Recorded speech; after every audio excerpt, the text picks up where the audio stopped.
The original iPhone SE, Apple's first decent attempt at a budget option. Back in 2016 when this guy released, had some real potential.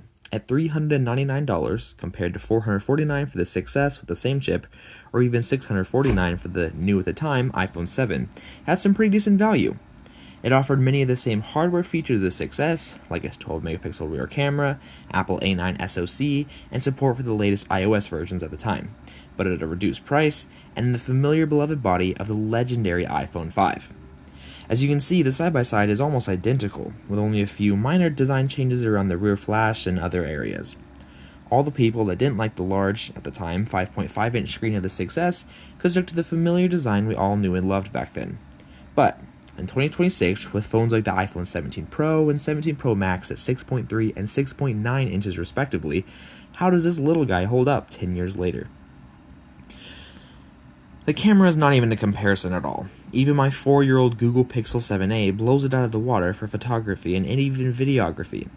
But for its price and portability, it really shouldn't be disregarded altogether. It's still an iPhone after all, and even the oldest of such are known for the pictures that have withstood the test of time.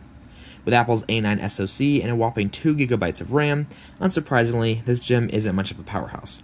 Severely limited by space constraints, the battery struggles to keep up with the power of the A9. Even back in its prime, it wasn't winning any awards in the battery department. In 2026, amidst the generational flop that is liquid glass, I can't help but laugh that, in my opinion, even iOS 15 looks better than whatever nonsense Apple is doing with their software now.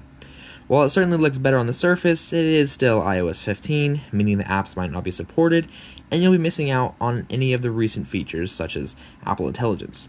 But is that even really a feature in the first place? For a simple music library or navigation unit, it will do you just fine though. So, do I recommend you go out and buy this for yourself? Not even a little. Even on the used market, this will run you $30 to $50, which could be way better spent on something like an iPhone 8 or even an SE 2020. Watch out for a video on that one, by the way. It's fun to reminisce, but really, today, this guy isn't good for much more than emails and playing music, due to its severely limiting battery and outdated, vulnerable software restrictions.